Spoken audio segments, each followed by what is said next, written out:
Suffolk Free Radio, Boston Radio. The views and opinions expressed on Life and Tymes are the views and opinions of the on-air personalities only. These views do not reflect those of Suffolk University, Suffolk Free Radio, or those at the Student Leadership and Involvement Office. Welcome everybody to another episode of Life and Tymes. Before the show gets started, a little word from our friends at Age of Information. The future is in the hands of the youth, so how will you take action? Inspired by this notion comes Age of Information's new hoodie, their best item yet. If you think that message speaks to you, look for the hoodie on ageofinfo.com, at Age of Info on Instagram, or contact me regarding any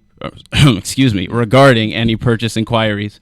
If anybody, well, I hope people did, but for the people who listened into the last show, you know that I had Emilio, the founder and head of Age of Information, on the show to talk about this new design, to talk about other things about the business. You can check that out on our new YouTube channel, Life and Tymes 13 on YouTube. We'll be posting video and all the full audio of the episodes for if you can't catch it live. So with that being said, whether you're listening live or later, welcome to another installment of Life and Tymes. We're happy to have you. I don't know if it's if I to say I or we, like that's a problem I have, because the entity of Life and Tymes, I guess, is a we, but I'm the only one hosting it, so I don't know. But I'll go with we. Life and Tymes, another episode of the Suffolk Scene series, where we're having artists and musicians from Suffolk and former Suffolk students as well come in and talk about their various artistic endeavors. And today we are very happy to have Rebecca Zama joining us. Thank you very much. Say hi to the people. Hello. Thank you so much for having me. It's a really cool project, so I'm really happy to be First part of time it. in the Suffolk radio station, right? Yes, it's my first time. That's right. Suffolk Free Radio exclusive, everybody. So that's awesome. I kind of want to just start from the beginning, like, of your music story, like before we even get into music itself, because I've got a lot of questions that kind of bounce around your various points of what I believe is your career. So I think we start at the beginning. That'll be the best. So let's just start with, very basically, where are you from and when did you start getting into music? Whenever people ask me where I'm from, I never really know how to answer. Yeah. I mean, I'm Haitian American, so that's what I most identify with.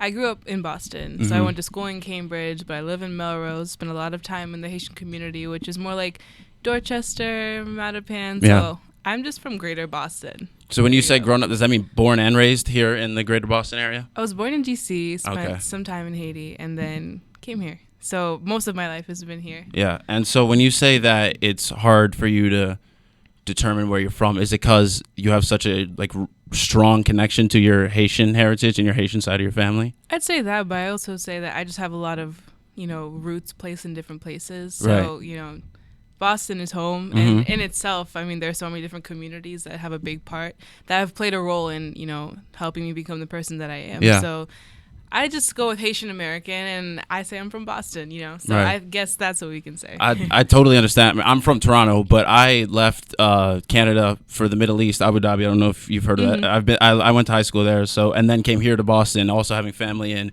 Nigeria, in New Hampshire. So I know exactly what you mean. When you're kind of like a third culture kid, where you've just grown up with all these multiple facets that claiming one is hard. Yeah. So you have to find a way to claim them all. But so has that ever been a problem for you, like growing up here?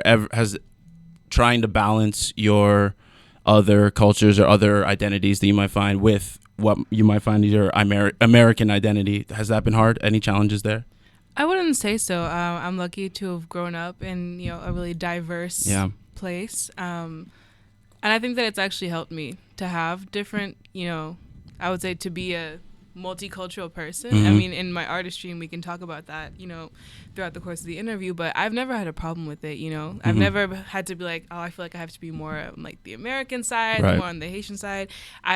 And there's a lot of Haitian Americans too, around here. So we've created our own culture, which just embraces the best of both worlds and puts it all into one cool new generation. So now on the other side, I'm sorry, will you finish that thought? No, that was it. The other side of that question, because how often do you go to Haiti? And see family there, I'm assuming. Every time I have more than 2 days off, I'm basically in Haiti. So when you go there, is there any issue with them seeing you as American? Has there ever been any pushback against your Haitian claims from that side? I wouldn't say so. Yeah. I mean, there's always a distinction that's made. I mean, some people are like, oh, you're Haitian, you're like us. Or some people are like, no, you're from the diaspora. Exactly, yeah. And I mean, there's not a problem, you know. But you can definitely see that some people will see you a different way just because of where you've grown up. Right. But it's never been an obstacle that I've had to overcome. You've always been you. You've always been it all. Yeah, exactly. Cool. And was that always something that was preached in your household? Like, was that something your parents always wanted you to always believe? Definitely. I thank my mom a lot for, you know, helping me be the person that I am today, because my mom never let anyone define her. Yeah. She defied a lot of odds in her life. I bet. Yeah, so my mom never let anyone tell her what Did she come from Haiti to America? Yeah, so she is from a small village in the south of Haiti called L'Asile. I mean, growing up, and even now, there's no electricity, no running water. It's kind of isolated, like 4.5, 5 hours away from the capital. So she left and went to high school in the capital by herself at 16. Wow. Came to the U.S. by herself. Went to worked 3 part-time, full-time jobs. I don't know how she did it, and was also going to school. So she went to Roxbury Community College, UMass Boston, and then got her law degree at University of Miami. So my mom is an example that if you actually really want to do something, you can do it. Definitely. That's, I mean, amazing list of feats. I, again, identify with you there. My mom is very headstrong, very, you know, capable, very determined to achievement, success, and always instilled in me and my siblings the same type of thing, the same self-belief, or like belief in what's right, fighting for what's right, all that type of thing. And there's a lot of respect there, you know. For me, I know I have a tremendous amount of respect for my mom, and that she's a big role model and motivator for me. Can you talk a little bit about how her work ethic and qualities like that have influenced your life with music and otherwise? In general terms, I mean, my mom was always, you know, reminded me of where she came from and what she was able to accomplish with you know, considerably less resources. So throughout my life, no matter what I'm doing, music or not, she's always been there as, you know, a motivator. She's always saying, like, I want you to do even more than I did. And I know that it wasn't easy for me to do it, and I'm happy that it's easier for you to do it, but that doesn't mean that you shouldn't aspire to do more. So my mom was always, you know, semi-tough love, but always motivating, always encouraging me. You know, she's the one who instilled, you know, that belief that I have in myself. Definitely. So when it comes to music, she is how I got started. I was singing at home, and I always loved music, and I was like 2 or 3, and she would be like, oh, Rebecca, sing that again. Can you learn this song? Do you remember the song that I played? Do you remember it? Can you sing it for me? And she saw that I would be so happy when I sang, and she was like, this child can sing. Definitely. So from then, she just kept pushing me to sing, and she would play a variety of music in the house, whether it be Haitian music, you know, gospel, R&B, jazz, you know, Spanish music, bossa nova from Brazil, like just there was always a different type of sound playing in the house, and she had me try a little bit of everything and sing and dance. So then when I said, you know, I want to sing for other people and not just, you know, for myself, she was like, all right, you want to do it? Let's do it. And a lot of Haitian parents don't necessarily want their kids to go into the arts.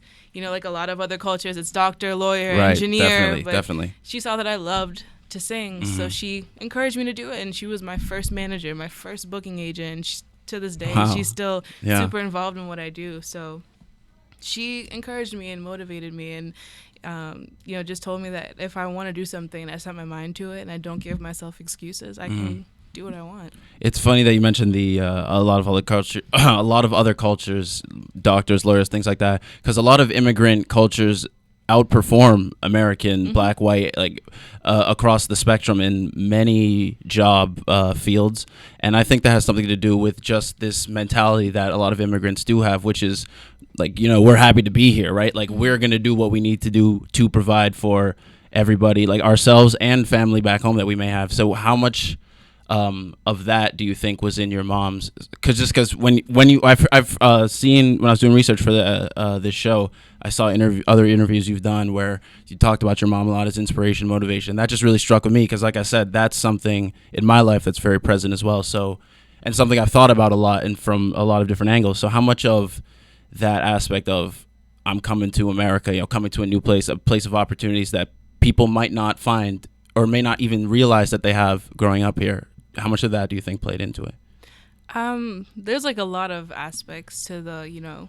Sorry, and do you think that that's rubbed off on you? Is that something you think you reflect? Well, I think that, you know, the way that my mom raised me has made me raise the bar for myself and everything that I do. So no matter how big or small, just the same way that, you know, a lot of immigrants have to come here and outperform, even if their counterpart is an American with who's less qualified, you still have to work a lot harder. And my mom had to constantly push to prove herself and didn't have a problem doing so because she had confidence in herself. So, you know, she raised the bar for herself every time, and she was never satisfied with anything and continued to push forward. And that's what a lot of immigrant parents will do to their kids, is they push you to be better, to do better, and also to remind you that you have way more resources than they do, which means that you can succeed if you just have that mentality. Right. So that's definitely rubbed off on me. It's how I do everything in school, even the smallest exam. Like, I'll stress out forever and I'll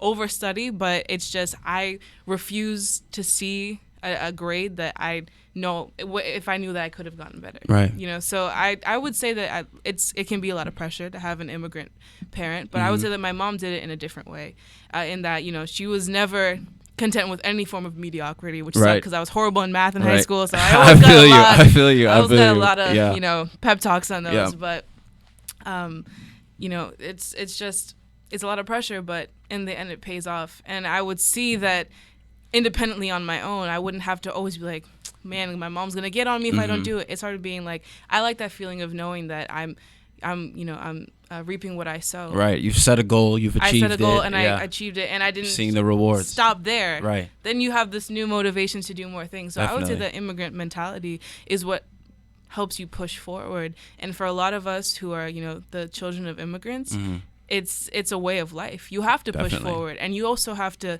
be, you know, recognizant of the fact that we are lucky to be here. You know, there are a lot of opportunities that my friends back home don't necessarily have. So why not use those to do something great?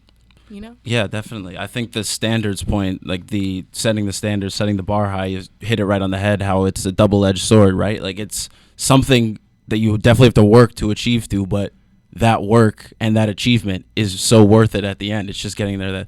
So let's then now go to the beginning of your, you know, work, your career. How did you get started with music? Was it here in Massachusetts or was it elsewhere? So it was here in Massachusetts, largely in the Haitian community or Haitian Caribbean community. So I started singing whenever there was a community event, anything Caribbean and culture related, I was there. And I was 4, 5, 6. Was this through your schools or just in the community? My mom has been a lawyer in the Haitian community for over 20 years now. So she's constantly involved in everything that has to do with either, law and politics and just any social movement. She's always been there.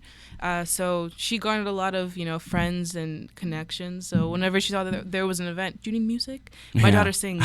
And she still does that today. She teaches too, and she'll be like, listen to my daughter's music. Right. So that's how I got started, is just performing at any and every opportunity that came my way, and I would reach out. And I started doing that when I was 4 or 5. So from there, I started, I put a band together when I was like 11 and started gigging around. And then I released, there's a long storyline. I bet. We got time. We got 2 hours. I feel like I've been at it for so long, but it's such there's just so much more to go. Right. Was there something along that line that said to you, okay, this can be a career, or this is the point where I'm going to really shift it into career mode? So, I would say that when I was 11, I started 2 different things. So I was in a band, and we were regularly gigging and winning competitions, and we won a chance to play with the Boston What was the name Pops. of the band? Sorry, I wanted to ask. It was Liquid Sun. Liquid Sun. Okay, very nice, very nice. An amazing group of musicians. Awesome. So we won an opportunity to play at Symphony Hall with the Boston Pops. And that feeling of being on stage and singing in front of like a crowded, it was amazing. And was that the first time doing a venue that big for you? It wasn't the first time, but just having that was my first time with an orchestra. Right. And having that sound behind me was like, I want to do this forever. For sure. And also when I was 11, I started recording music and writing, really like taking the stuff I had been writing and putting it to music and actually arranging. And so when I started seeing that I could actually compose things and make an actual song with structure, I was like, I can really do this. And when I actually got to the recording studio and really put it together into an actual tangible song, I was like, this is what I want to do forever. So when I was like 13. Yeah. Or like a year and a half, maybe almost 14. I released my first album. So Nice. Called Brighter Than the Sun. Well, we can definitely talk. I do want to come back to that, so let's definitely save that point. But I wanted to continue in the timeline to fast forward a little bit. Now we're at applying to college, like coming to Suffolk and things like that. Were you still just as active musically as, academically and things like that? Was your career a part of your life growing up through high school and up until coming to Suffolk? Definitely, yeah. I mean, since I can remember, I've always had to balance school and music. Yeah. So whenever I'd be at school, once school was done, I would go and do something that was music related, whether it be, music or arts. I also did a lot of dance and theater. So it would be a rehearsal, a show, like a writing session, or I remember like I would have shows on like a Sunday night, come back home at like 1, and I was maybe like 11 or 10, and then go back to school. So that grind has just always been a part of my life. So in high school, when the workload was even more, I had to adjust, but I didn't want to. It's not a trade-off to me. It's a must. Like I have to go to school. Yeah. I have to do well, and I also need to continue to advance in my music. So was university also always in the plan? Yeah, no, it was always something I wanted to do. Yeah. I didn't know what I wanted to study. I was torn between like government or music studies, but I decided that, for music, I'd learned theory, I played piano, I'd really done music research and did programs with Berklee, but I decided that, a lot of music I can learn on my own and through experience. That's how I taught myself how to sing. So I was like, let me just study government, and that's something that I was always interested in. But college was always in the plan. Whether if something had like my career blown up and I didn't have time to go right now, I would have gone eventually. Yeah, it was just a personal goal of mine to have a diploma, have a degree. So coming to Suffolk, a big reason why I chose Suffolk was because it gives me a schedule where I can be a lot more flexible and have more time to do music and not have to sacrifice. And wait, so were there other options that you had? Like, were there other things you considering, and Suffolk was just the one that provided you that lane? Suffolk was the most free. Yeah, Suffolk was the most free. Location was cool, and I get to live at home. Nice. Which is That's always good. It's a lot easier just because it's a creative space that I can really have to myself, and I can make noise at any time of the day. Yeah. And just with my equipment, it's a lot easier than having to fit it all into a dorm. And also like in terms of like finances, music is expensive, and a lot of people don't understand that. Yeah. Music is very expensive to produce. I mean, you can of course get back from your gigs, but it's expensive. So Suffolk, helped me out with a scholarship. That nice financial aid package. So I was like, thank you, Suffolk. Me too. Shout out Suffolk. Thank you, because that would have been like a big, not a big. I don't believe in huge obstacles like that, but it just would have made things a little harder. The more harder than they had to be. So. Right. And government, you said, is your major, right? What? And I know you said that that's always something that's interested you, but why then something to study? Like, do you see yourself in a career for it, or just because you want to, just know about it? Because I mean, it's pretty important to know about. Definitely something that's important to know. But my mom used to work in diplomacy in D.C., so that's where I was born. Right. So she used to work in diplomacy, and she spoke about her experiences. But more than that, I do see myself working in diplomacy eventually. I want to represent Haiti in the UN or some type of global forum, because I don't believe in just art. And that there's some type of engagement, whether it be just to change one person's life, to create music to make yourself happy, to create music to make others happy. But there's always a purpose in art. So I want to do all that and more. I want to be able to use it as a platform, and I want to be engaged in a cause that's important to me. And cause that's important to me is Haiti. It's the poorest country in the Western Hemisphere, but it's such a rich country that's so poor. And I do a lot of work in my mom's hometown with youth, but I want to be able to expand and really make a bigger impact. Is there anything that you've done in Boston or Massachusetts along those lines so far? Yeah, so we have an actual organization that's based in Boston. Yeah. So we have maybe like 14 or so people like on the board. So we do work with youth in L'Asile, Haiti, and we do a lot of like fundraisers around here. We'll collaborate with different schools and things like that. I mean, I've always been engaged in general. I do Model UN. I've always done that. Nice. I've done some things with the Haitian consulate, volunteer work here and there, Boston's the base for a lot of my volunteerism / engagement in a cause bigger than me. So. Mm-hmm. So when music started, did it start getting bigger here first when you were coming up, or in Haiti? Was it bigger out there? It definitely started to get bigger here. Yeah. But then Haiti soonly. Wow. Right. I love being able to speak It's all English. Good, yo. It's all Soonly. good. It's just a radio show. Yeah, it's not like you have to be able to speak. It's all good. No, not at all. Not like I'm actually in a university right now. Yeah, you're good. Government, it's all good. What? It's totally fine. Wow, I just lost my train of thought. No, we'll get back to it. No, I got it. You got it? No, I don't. All aboard? I was asking if music, you said it started getting bigger here in Massachusetts. When was the point that it got bigger in Haiti, and is there a reason why? Yeah, so I used to only do R&B for the most part. I always had a little bit of that Caribbean flavor with whatever I was doing, but I used to largely just do R&B, neo soul, and pop. Yep. And then 2 years ago, I released Zouk. Zouk is it's a Caribbean type of style. Yep. It's popular in Haiti, Martinique, Guadeloupe, Cape Verde, a bunch of African countries as well. Mm-hmm. So I released a Zouk remix of Hello by Adele. I listened to it. It was very good. Oh, thank you. It was very good. Yes. So when I released that, it was a time where I kind of figured out what I wanted my sound to be, and I really wanted to accentuate, my Haitian roots in my music as well. I just like Caribbean flavor. Everybody loves it, right? So I might as well put it in my music. Sounded good to me, yeah. Thank you.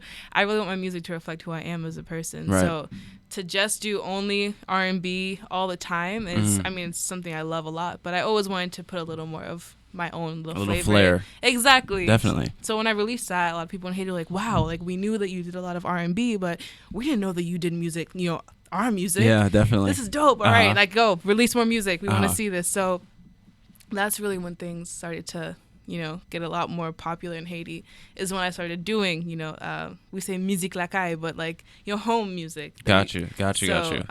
Of your homeland, basically. Yeah, exactly. Yeah. Was there a lot of, from your mother's village, was there a lot of support? Did it start there, or did you start somewhere else to gain popularity? So I had still been more Boston-based when I released it, so it got sent out to a bunch of different radios. Gotcha. In Port-au-Prince, the capital, and once it's playing in Port-au-Prince, it'll play around the country. Right. So then you had people like Rebecca Zama. Oh, she's from Lazille. Oh, what's up? And then I got messages like, oh my gosh, hey, I'm from Lazille. We're family. I'm so happy to see. And I always mention that when I'm in Haiti, is where I'm from, Lazille. Not a lot of people from Lazille get to really go out and and garner a platform where they can really represent. So I always represent Lazille, and it's always been so great to see the love that I've gotten from the community and just, from my fellow Haitians in general. And does the music scene out there work similarly to how it works around here? Has one been more difficult to navigate than the other? Well, the Haitian industry is a lot less structured than the American industry. Definitely a lot less structured, but there's a lot of pros. Is when you find the one person that needs to hear it, and everyone else will hear it, and that's kind of how it goes with the American industry too.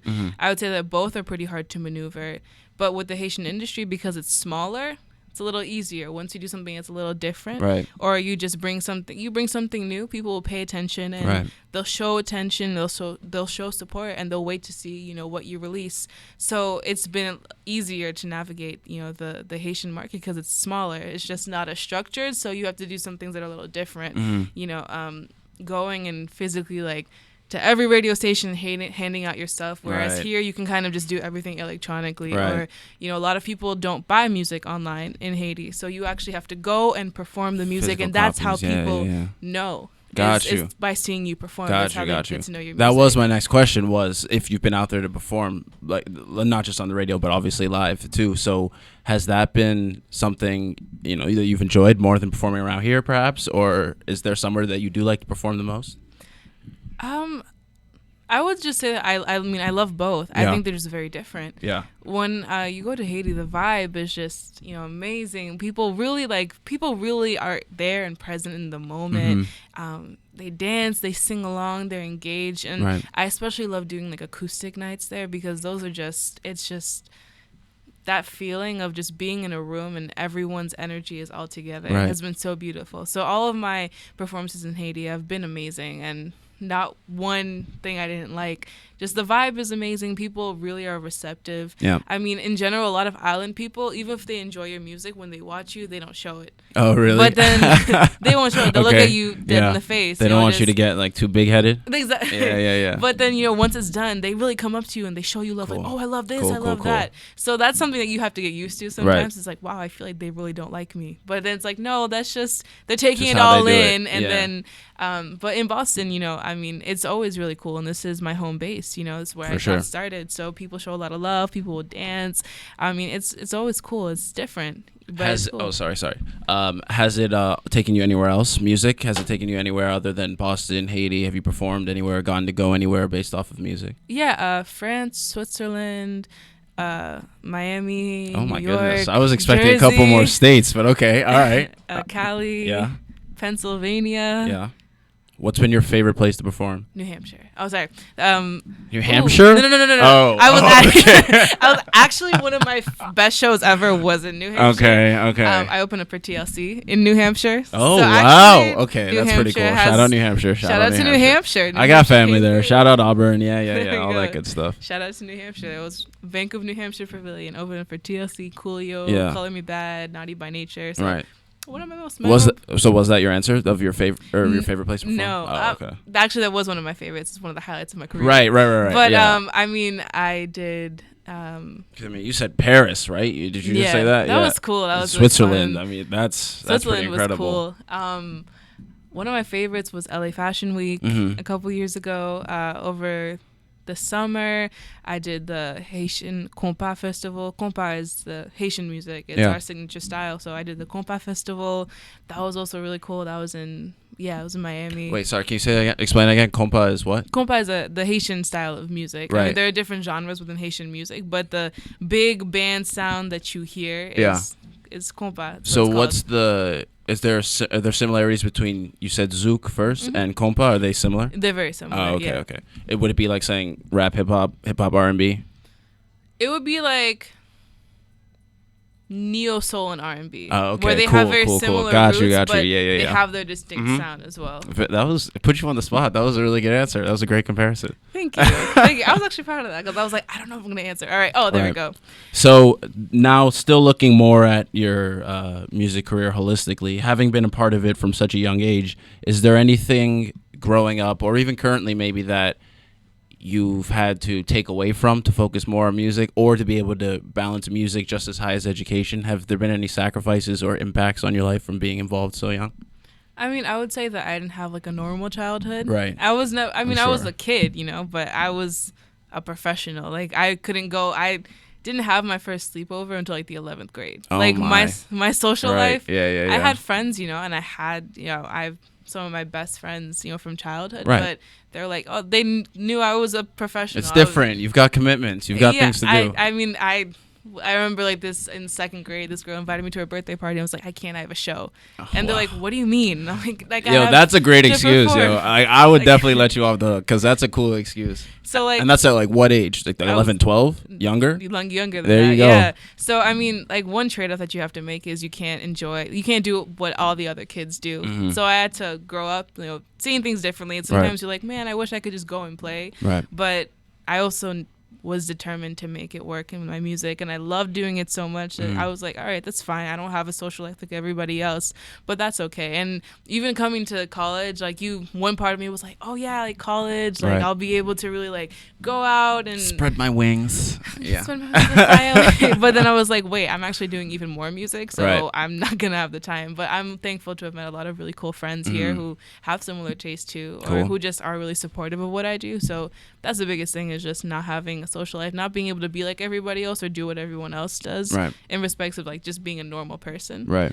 But that, I mean, it's a sacrifice in itself, but growing up like that, like I can't compare it to anything else, So course, I never really felt like I was losing anything. So then let's now flip the question.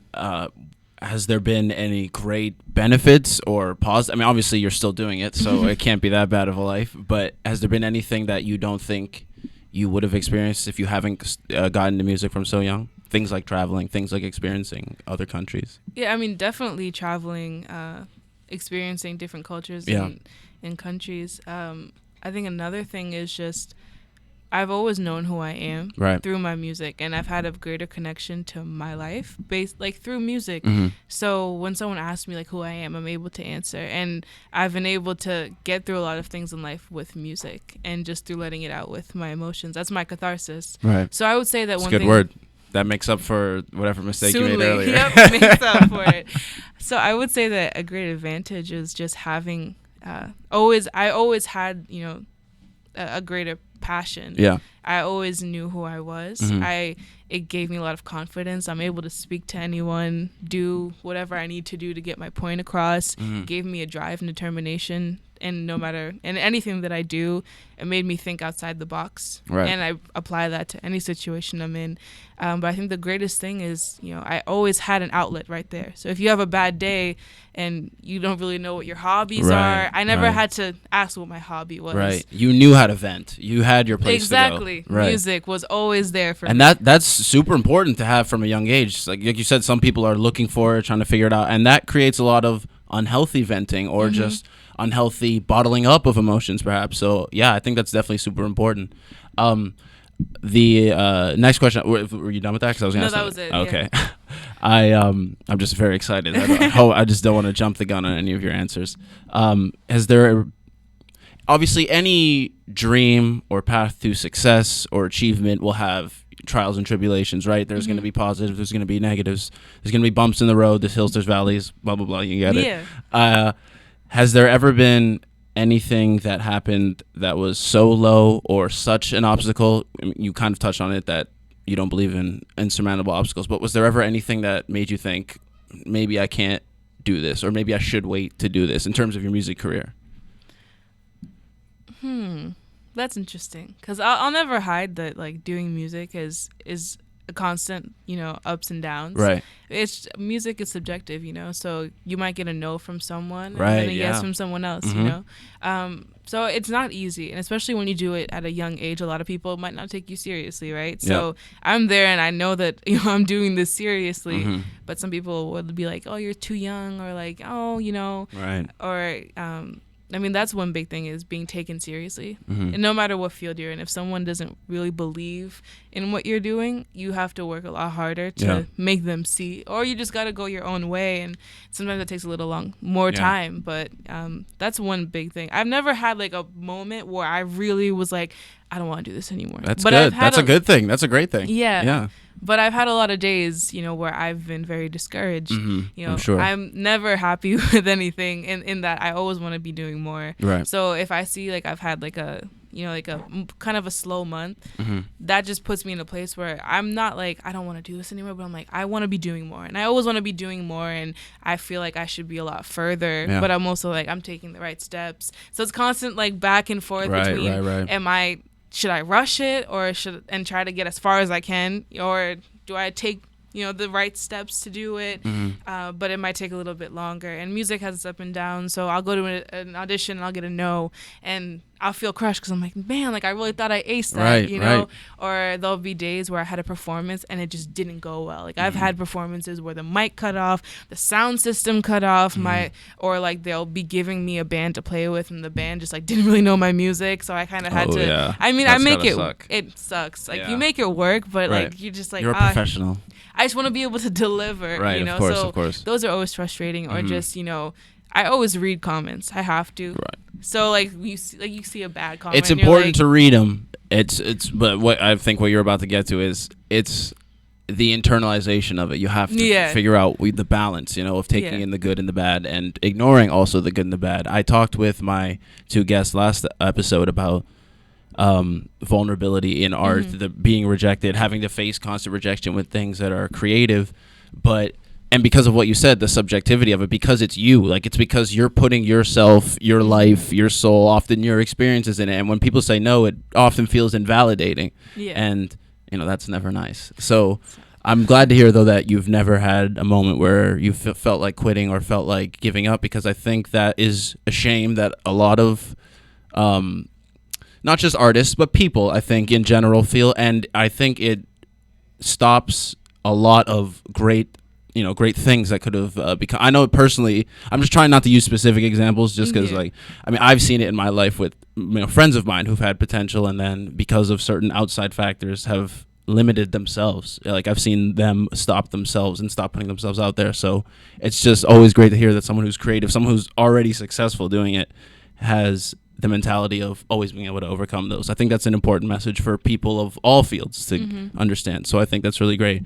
We have to take a really quick break, but when we come back, I want to talk about your music more specifically, like that Brighter Than the Sun album you said it was called, and music you have coming out in the future. For now, while we take this break, I'm going to be playing one of my new songs that I will be releasing onto SoundCloud soon.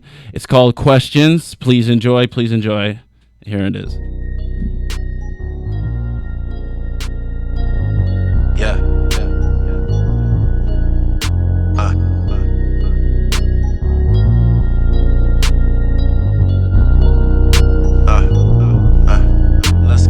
Lost in the ether, but that's where I'll meet her. I saw her face and now I'm a believer. She doing magic like teenage Sabrina. I may be a king, but that girl is Athena.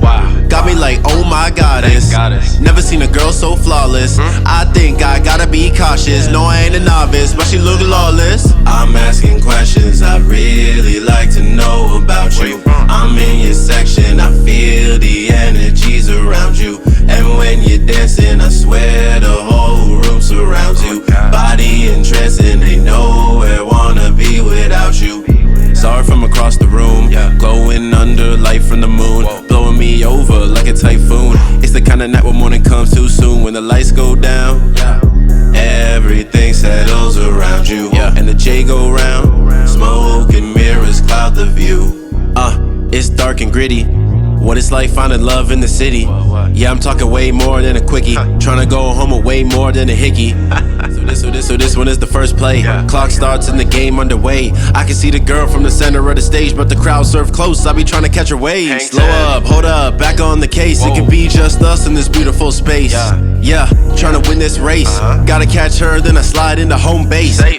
Put her under the spotlight. I be trying to spot right. Yeah, she don't even look phased. Cool in her demeanor and the outfit slays. Put me in a daze. She was running through my head for days. Every fantasy goes one of four ways. And let me say they all involve foreplay. Hypnotized when your hips sway. Yeah, full course of that cake buffet. So tell me what's poppin'. Yeah, are you down with the nonsense? Is there something heavy weighing on your conscience? Well, if so, I got some options. Roll with me and we'll roll the tree. Light it up and let your demons free. Something to put your mind at ease. We can do it all now, girl, if you please. I'm asking questions I really like to know about you. I'm in your section, I feel the energies around you. And when you're dancing, I swear the whole room surrounds you. Body entrancing, ain't nowhere wanna be without you. Saw it from across the room. I see you glowing under light from the moon. Blow me over like a typhoon. It's the kind of night when morning comes too soon. When the lights go down, everything settles around you. And the J go round. Smoke and mirrors cloud the view. It's up to you. You can't come through. What you wanna do? What I got for you? It's something new. What you gotta do? It's something new. Got to do. Normally don't pop, but I pop for you. All the things I got for you. Everything I rock for you. Got for you. Everywhere I go, got a spot for you. If we in the same place, I'm spotting you. I'm an open book, got it locked for you.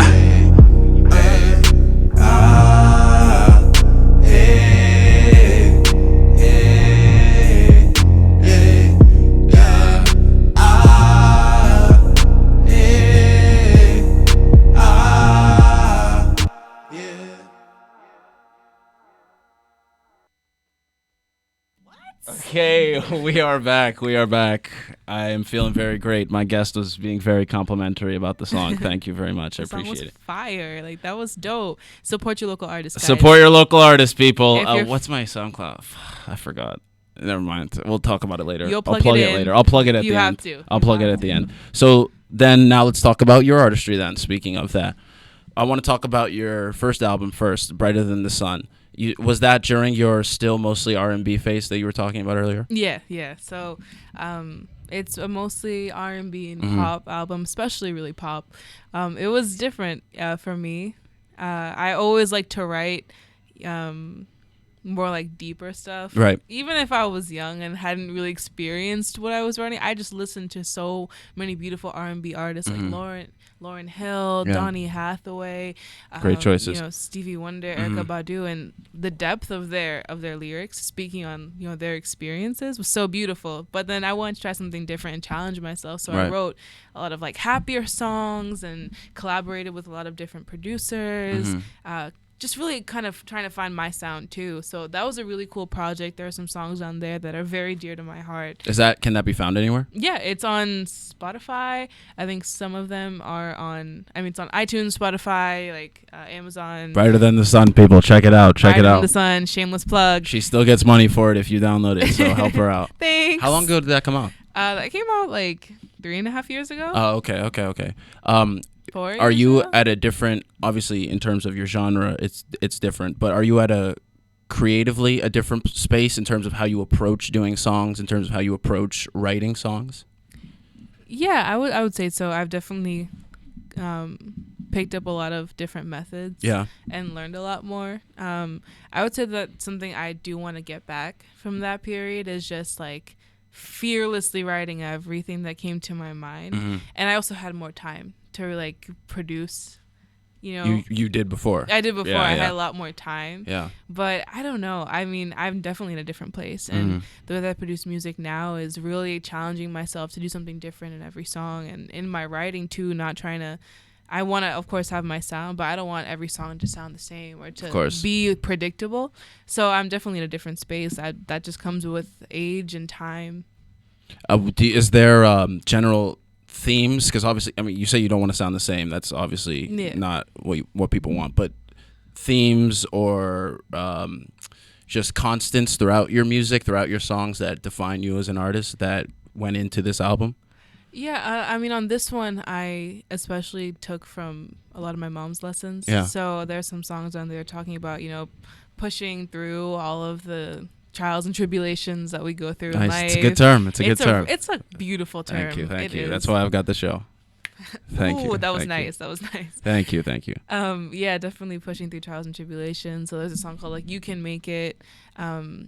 I mean, there are songs that talk about love and loss. So like there's a song called Worth It All that was just saying that, what ifs. There are so many what ifs, but at the end of the day, it just didn't work. So, I mean, it was worth it at the time being, but we can just be friends. Right. I have another song that's talking about just taking it slow in love, and that was the first song I ever wrote. Nice. It was really, I love that song. I still perform it. I love that song. So, I mean, I just explored a lot of different facets of life, happiness, sadness. Right. Very personal themes. Yeah. Exactly. So, do you draw from a lot of personal experience for most of your songs? Yes and no. I mean, I always try to incorporate parts of me, and I incorporate parts of me in all of my songs. The music has to be authentic, but there are certain things that I've I mean, I write a lot of love songs, and I'm not saying that they all reflect my experiences, but I learned, I internalized a lot from the music that I've listened to, and taking all of my life experiences. And you can talk about a loss that you've had in your life, and then just transform it to be a loss in some other type. So I could talk about, losing someone that was dear to me. Yep. And then just put it into a love song, and I can still transmit my emotions and the hurt, but it doesn't have to be on the same subject, you know? Yeah, definitely. Where was there a lot of collaboration for that album? Did you feature any artists? Was there a lot of production collaboration? So I didn't feature any artists. It was all me. Nice. All me. Wow. Quite the statement. Okay. But I actually collabed with a lot of different producers. Right. So there was D Sharp, based out of New York. Are these? Oh, okay. I was gonna ask if they were all Boston artists, but no. Keep going. There's a bunch of Matt Cries in French who are based in Boston. There's Mark G, who is a wonderful guitarist who does mostly zouk, and he's based in Brockton, but mostly with D Sharp and Matt Cries in French.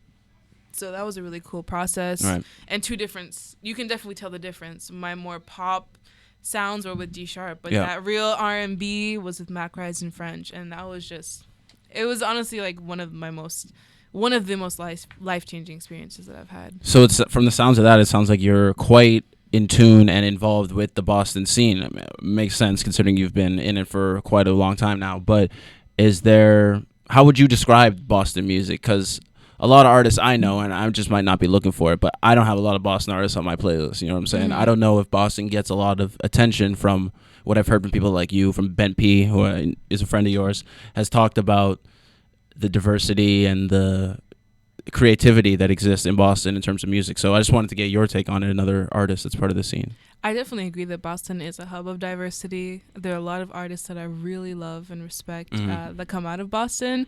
Just the only thing is Boston's very small, and the music scene is relatively small compared to New York, Jersey, I mean, even Philly, the surrounding states, you know. But that's one thing that kind of sucks is it's hard for a lot of artists to get past Boston and branch out just because it is small. But I would say that there's a lot of love for the Boston music scene. I mean, I'm part of it. You know, it's everybody kind of knows each other. It's pretty intimate, which is a plus because you really get to build relationships with not only other creatives but also just people who are consumers of creativity.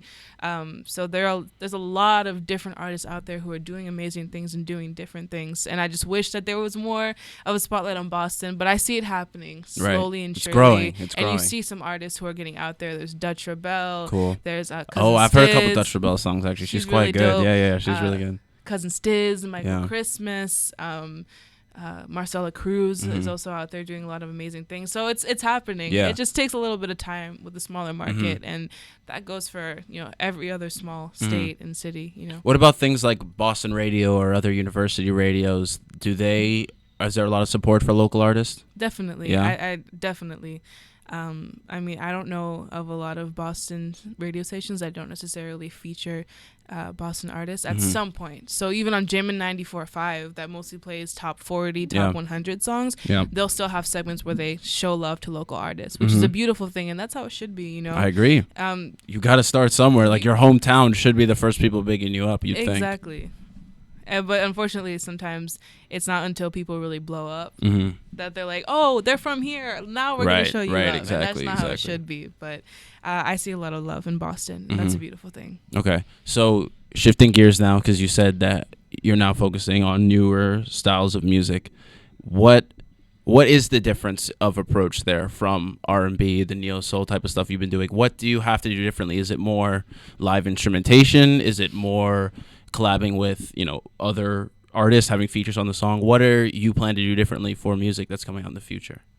So I'll say that my transition in sound has been more of like, I feel more free, and that before, when you just do R&B or you just do pop, I don't want to ever just do one thing. I don't believe in limiting myself. I grew up with a lot of different influences. So I grew up singing anything from Bob Marley to the Beatles to Sweet Mickey to Whitney Houston to Rolling Stones. So I never limited myself growing up in my musical taste because I love everything, and I want that to show in my music. So definitely a lot more live instrumentation, but just experimenting with sounds. Releasing a Kompa track, a Zouk track, an R&B track, a reggae track. I just want my music to be more free, and that I can really just show the different sides of me in my music. I want my music to show who I am, and I'm someone that draws influences from everything musically, so might as well put that in my music. When you do come out with your next project, so will it be mostly Zouk and Kompa, am I pronouncing that right? Centered, or do you still plan to do R&B, neo soul type of stuff? Have you not left that yet? No, I'll never leave R&B, neo soul. That's one of my greatest loves is R&B. You're very good at it, if I may say. So I definitely wouldn't want you to switch up too much. No. I mean, when I sing, you can tell it's an R&B voice, and that's what makes it a little different. Is because I'm singing. I don't sound like a lot of Zouk artists. It's they have a lot of like a lighter type of tone, and I unfortunately don't have that.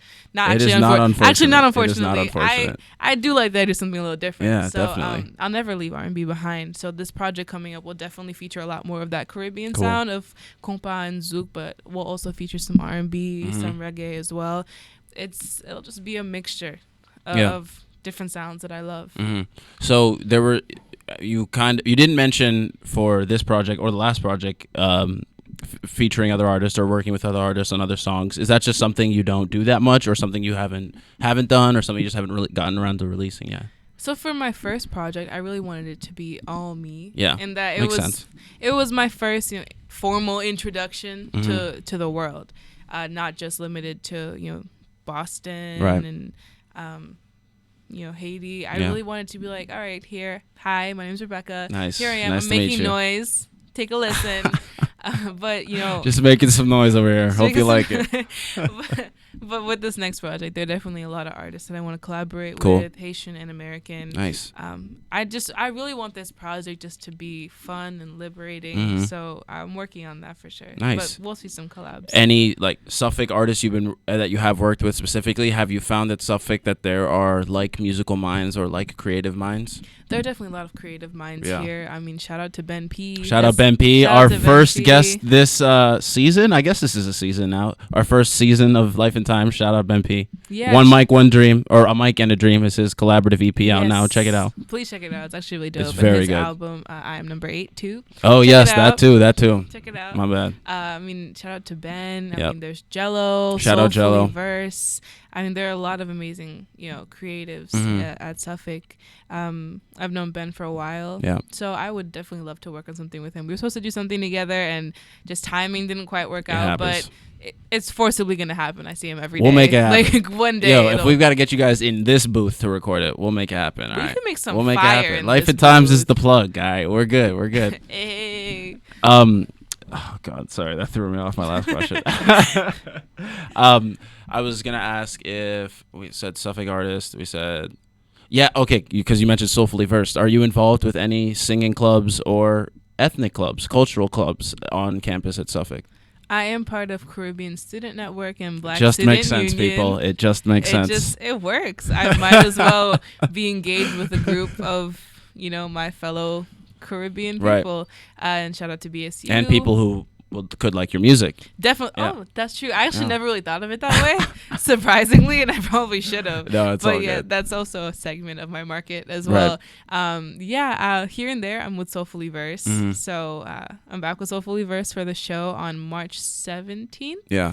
I believe is the day of the show. But in March, check it out. Like Soulfully Verse. You can look for it if you need on to. all social media. Definitely gonna look for it. But it is in March. Cool. I have a question, so you can look for it while I ask the question. Because I plan on having Jello and somebody else on the show to talk about Soulfully Verse, things like Black Student Union and Caribbean Student Network. Is that how you? Yes, CSN, right? Yeah. CSN. But if you can explain Soulfully Versed, what it is a little bit. What do they do at Suffolk? So Soulfully Versed is an a cappella group. Although it's Soulfully Versed, we do a variety of music. Unfortunately, I haven't been able to be a full-time, but I still love being with Soulfully Verse and singing with Soulfully Verse. So Soulfully Verse, it's just a lot of people expressing their souls through music. So Jello started this last year. It's an amazing group, beautiful voices. So they do a mixture and a variety of music, whether it be R&B, hip hop, pop. They're working on a lot of amazing music for their show. So please check it out. Yeah. You find it? Find the show. Cannot find it, but I know it's in March. I'm pretty sure it's in March. It is March 17th. Listen, we'll definitely have something out about it by then because we plan on having Jello on the show. So don't worry. That wasn't something I required that So it is definitely March 17th. March 17th, people. March 17th. Mark it down right now. At Roxbury Community Are you going to be there? Yes, I will be cool. there. Cool. I will be there with Soulfully Verse. So Very please cool. check it out. It's an amazing group. And what I love about Soulfully Verse, it's so diverse. You have people from all corners of the world coming together and putting their voices together and making something beautiful. So. That's something of Suffolk that is a great benefit, that there are a lot of international people. There are a lot of diverse, not just creatively, but just thinkers in general, when you go to classes and things like that. So that aspect definitely helps, I'm sure, with music like yours as well. Having people from all around, not just from the States, helps with developing a crowd that is more accepting of other types of music. You know what I mean? Yeah, diversity is important, and it's also important to be able to connect with anyone. Yeah. Even if there's a language barrier when I'm doing music in Haitian Creole, but the vibe is there and people still feel it. So you just have to go connect with anyone. Yeah. It doesn't matter where someone's from. Yeah. Diversity is important, no matter what people might hear. diversity is important, and it's the fabric of this country. Yep. And it's the fabric of music. Yep. There's a lot of different sounds. I that think come that's together. definitely with music. I think is one of those universal things that can bring people together. Because you mentioned in Haitian and Creole that you sing in your songs. Like I was listening to your songs in another language, but I still was enjoying it. I was still taking like the vibe from it, like you said, the feelings from it. Do you often switch? Like, are you bilingual in song to song, or as? Let me rephrase the question. Do you sing in multiple languages in one song often, or is that pretty often? Yeah. Okay. Cool. Like that's your usual thing. Yeah, for the most part. I mean, I do a lot of my music predominantly in English, but right now, with my more Caribbean sound, there's always going to be a little bit of Creole and French in my music, and some Spanish too. So. Nice.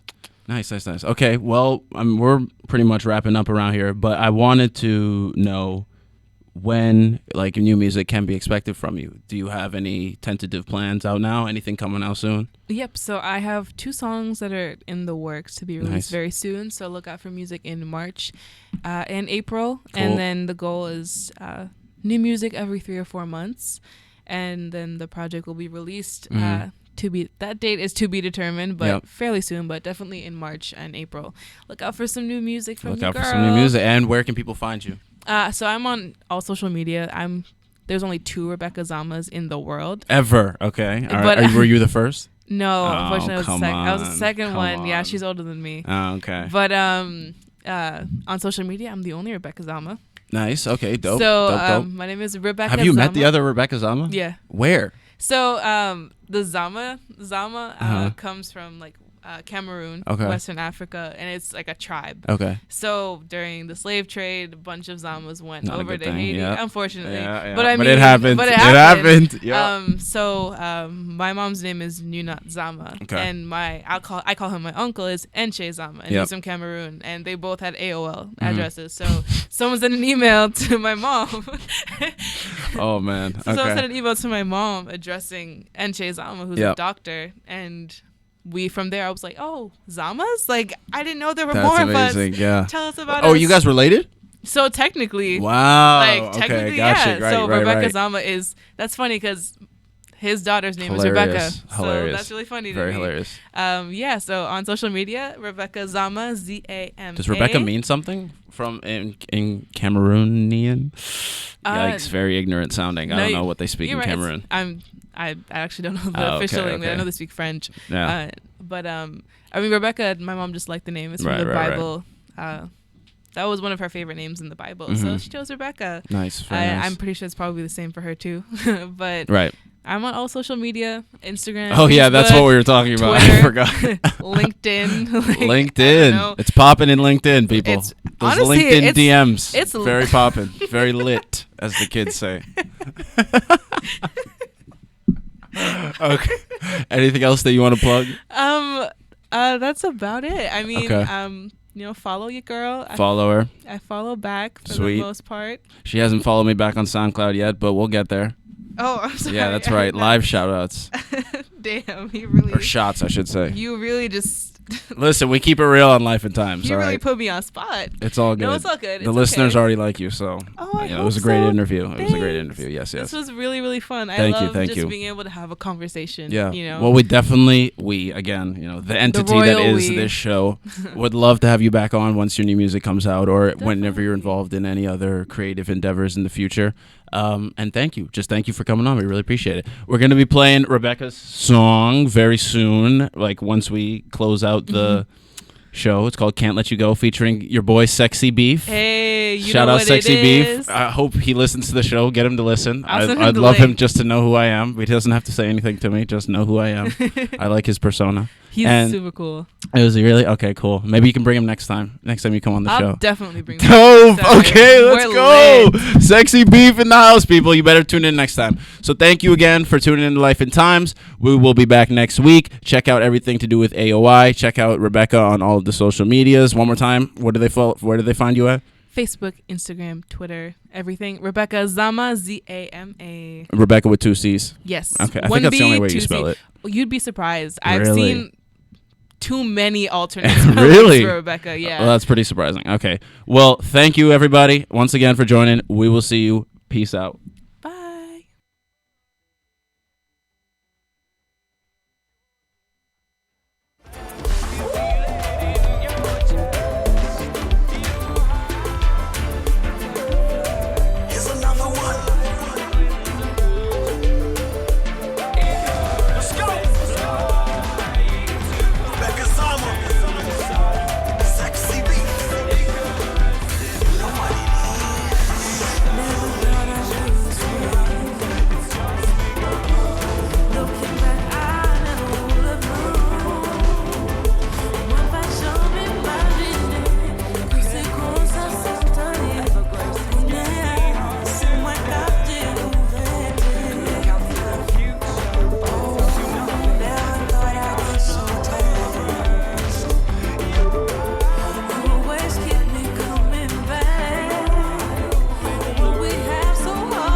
Oops, sorry about that. Until at the end. Thank you again. That was Rebecca Zama. Thank you for everyone who's listening, and thank you to Rebecca for coming on the show. Check her out on all of the social media platforms at Rebecca Zama. Check my music out on SoundCloud, soundcloud.com/Tyler-McGrath-10. Follow me on Instagram at Novastella13, and follow this show at Life and Tymes 13. And also follow or like and subscribe. Is that what it is on YouTube? The YouTube channel, because all the video will be getting posted. Well, not all of it. Unfortunately, today we weren't able to capture all the show again, just like last time, but we're still figuring it out. I appreciate all of you guys sticking with me while I'm still trying to figure out, the structures and all the video and having to set all that stuff up. It is a little bit of a hassle. It's new to me. I'm doing it all myself, so appreciate you guys sticking it out with me. Thank you again. Follow all those things that I just mentioned. Listen back to those songs, and I will see you guys next week. Thank you from Life and Tymes. Peace.